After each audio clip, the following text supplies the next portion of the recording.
ఒక individual person కి every month వచ్చే సాలరీ ఎంత ఇంపార్టెంటో ఆ సాలరీలో నుంచి వెళ్ళి అతని యొక్క ఖర్చులు అండ్ ఈఎంఐస్ అన్ని తీసివేసిన తర్వాత మిగిలిన క్యాష్ కూడా అంతే ఇంపార్టెంట్. ఇదే విధంగా ఒక కార్పొరేట్ కంపెనీకి ఆపరేషన్స్ ద్వారా వచ్చిన ఆపరేటింగ్ క్యాష్ ఎంత ఇంపార్టెంటో ఆ ఆపరేటింగ్ క్యాష్ నుంచి వెళ్ళి క్యాపిటల్ ఎక్స్పెండిచర్ ని తీసివేసిన తర్వాత మిగిలిన ఫ్రీ క్యాష్ ఫ్లోస్ కూడా అంతే ఇంపార్టెంట్. నేను ఫైనల్ గా చెప్పాలనుకుంటున్నది ఏంటిదంటే అది ఇండివిడ్యువల్ పర్సన్ కైనా లేకపోతే కార్పొరేట్ కంపెనీకైనా ఎవరికైనా క్యాష్ అనేది చాలా ఇంపార్టెంట్. ఇలా ఇంత ఇంపార్టెన్స్ కలిగిన క్యాష్ సెగ్మెంట్ లో ఉన్న ఫ్రీ క్యాష్ ఫ్లోస్ గురించి ఈ వీడియోలో మాట్లాడుకుందాం. Welcome to Lama Wealth. అయితే మెయిన్ టాపిక్ లోకి వెళ్లే ముందు ఈ వీడియోలో చెప్పే టర్మ్స్ ఏమైనా అర్థం కాకపోయినా కన్ఫ్యూజింగ్ గా అనిపించినా ఈ క్యాష్ ఫ్లో స్టేట్మెంట్ మీద మా లామా వెల్త్ ఛానల్లో ఆల్రెడీ ఒక వీడియో అప్లోడ్ చేసిన. మీ యొక్క ఫ్రీ టైమ్ లో ఆ వీడియోని చూసినట్లయితే ఈ వీడియోలో చెప్పే టర్మ్స్ అన్ని మీకు ఈజీగా అర్థమవుతాయి. Actually what is free cash flows? Company యొక్క ఆపరేటింగ్ క్యాష్ నుండి ఆ కంపెనీ యొక్క క్యాపిటల్ ఎక్స్పెండిచర్ అంటే కంపెనీ ఫ్యూచర్ గ్రోత్ కోసం బై చేసే ఫిక్స్డ్ అసెట్ ని మైనస్ చేసిన తర్వాత వచ్చే క్యాష్ నే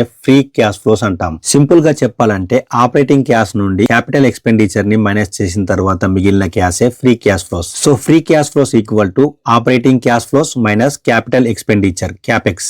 సో అర్థమైంది కదా ఫ్రీ క్యాష్ ఫ్లోస్ అంటే ఏంటిదో. అయితే మరి ఇలా కంపెనీ దగ్గర ఫ్రీలీ స్వేచ్ఛగా యూజ్ చేయడానికి ఉన్న ఈ ఫ్రీ క్యాష్ ఫ్లోస్ ని కంపెనీ ఏం చేస్తుంది? ఈ ఫ్రీ క్యాష్ ఫ్లోస్ తోనే కంపెనీలో ఇన్వెస్ట్ చేసిన షేర్ హోల్డర్స్ కి డివిడెండ్ ను పే చేస్తుంది, లేకపోతే డెబ్ట్ ను రీపేమెంట్ చేస్తుంది, కావాలనుకుంటే షేర్స్ ని బైబ్యాక్ చేస్తుంది, లేదా ఫ్యూచర్ అవసరాల కోసం ఈ క్యాష్ ని కంపెనీ సేవ్ చేసుకుంటది.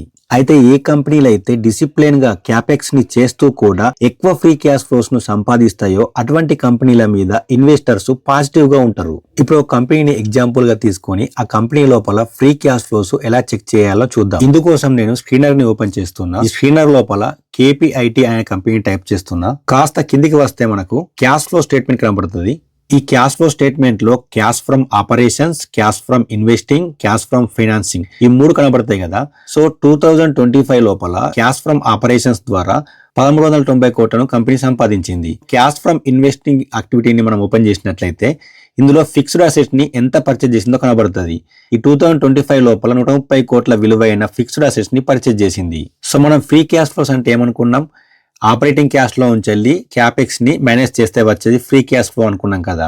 సో 1390 కోట్ల నుంచి వెళ్ళి 130 కోట్లను మైనస్ చేస్తే మనకు 1260 కోట్లు వస్తుంది. అయితే ఇక్కడ ఇదే క్యాష్ ఫ్రమ్ ఇన్వెస్టింగ్ లో ఫిక్స్డ్ అసెట్స్ ని ఎంత సోల్వ్ చేసిందో కూడా చూడాలి. ఈ కంపెనీ మార్చ్ 2025 లో 2 కోట్ల విలువైన ఫిక్స్డ్ అసెట్స్ ని సోల్వ్ చేసింది. సో కంపెనీ ఆపరేటింగ్ క్యాష్ నుంచి వెళ్ళి క్యాపెక్స్ ని మేనేజ్ చేస్తే 1260 కోట్లు వచ్చింది. ఆ 1260 కోట్లకు 2 కోట్ల ఫిక్స్డ్ అసెట్స్ సోల్డ్ చేసిన మనీ కూడా యాడ్ అయ్యి టోటల్ గా 1262 కోట్లు కంపెనీ దగ్గర మార్చ్ 2025 గాను ఫ్రీ క్యాష్ ఫ్లోస్ గా ఉన్నాయి. అదే నెంబర్ ని ఇక్కడ కింద ఫ్రీ క్యాష్ ఫ్లోస్ లో మనం చూడొచ్చు. అయితే ఈ ఫ్రీ క్యాష్ ఫ్లో ని కంపెనీ ఏం చేసిందో ఈ కింద కనబడుతున్న క్యాష్ ఫ్రమ్ ఫైనాన్సింగ్ యాక్టివిటీలో మనం చూడొచ్చు. ఈ ఫ్రీ క్యాష్ ఫ్లోస్ నుండి 182 కోట్ల డెబ్ట్ ను రీపేమెంట్ చేసింది, 19 కోట్ల ఇంట్రెస్ట్ ను పే చేసింది, 193 కోట్ల డివిడెండ్ ను పే చేసింది. ఇలా అన్నిటిని పే చేసిన తర్వాత మార్చ్ 2025 గాను కంపెనీ దగ్గర 419 కోట్ల నెట్ క్యాష్ ఫ్లోస్ ఉన్నాయి. సో అర్థమైంది కదా కంపెనీకి ఫ్రీ క్యాష్ ఫ్లోస్ ఎలా వస్తాయి, ఆ ఫ్రీ క్యాష్ ఫ్లోస్ తో కంపెనీ ఏం చేస్తుంది అని. అయితే ఇప్పుడు మనం ఈ ఫ్రీ క్యాష్ ఫ్లోస్ ని బేస్ చేసుకుని చూడాల్సిన 2 ఇంపార్టెంట్ రేషియోస్ గురించి మాట్లాడుకుందాం. ఇందులో first the free cash flows to profit ratio. ఈ రేషియో కంపెనీ అనౌన్స్ చేసిన నెట్ ప్రాఫిట్స్ ఎంత వరకు ఫ్రీ క్యాష్ గా కన్వర్ట్ అవుతున్నాయో అన్న విషయాన్ని మనకు చూపిస్తుంది. ఈ free cash flows to profit ratio formula వచ్చేసి free cash flows by net profits into 100. ఇందాక తీసుకున్న సేమ్ ఎగ్జాంపుల్ ని తీసుకుందాం. ఆ కంపెనీ మార్చ్ 2025 గాను 1262 కోట్ల ఫ్రీ క్యాష్ ఫ్లోస్ ని సంపాదించింది. ఆ 1262 కోట్ల ఫ్రీ క్యాష్ ఫ్లోస్ ని అదే ఇయర్ నెట్ ప్రాఫిట్స్ 840 కోట్లతో డివైడెడ్ బై చేసి 100 తో మల్టిప్లై చేస్తే మనకు free cash flows to profit ratio 150% గా వస్తుంది. అంటే కంపెనీ యొక్క free cash flows to profit ratio చాలా అంటే చాలా హెల్దీగా ఉంది. మీరు ఫ్యూచర్ లో ఏదైనా కంపెనీ స్టడీ చేస్తున్నప్పుడు ఈ free cash flows to profit ratio 80% కన్నా ఎక్కువగా ఉంటే అంటే ఆ కంపెనీ నెట్ ప్రాఫిట్స్ ని ఫ్రీ క్యాష్ ఫ్లోస్ గా మంచిగా కన్వర్ట్ చేస్తున్నట్టు. ఒకవేళ 100% కన్నా ఎక్కువగా ఉంటే ఇంకా మంచిది. సెకండ్ది free cash flows to EBITDA ratio. EBITDA అంటే మన అందరికీ తెలుసు, earnings before interest, tax, depreciation and amortization. So ఈ రేషియో కంపెనీ అనౌన్స్ చేసిన ఎబిడ్డాని ఎంత వరకు ఫ్రీ క్యాష్ గా కన్వర్ట్ చేస్తుందో అన్న విషయాన్ని మనకు చూపిస్తుంది. దీని ఫార్ములా వచ్చేసి free cash flows by EBITDA into 100. Same example ని తీసుకుందాం. మార్చ్ 2025 లో కంపెనీ యొక్క ఎబిడ్డా 1230 కోట్లు. So free cash flows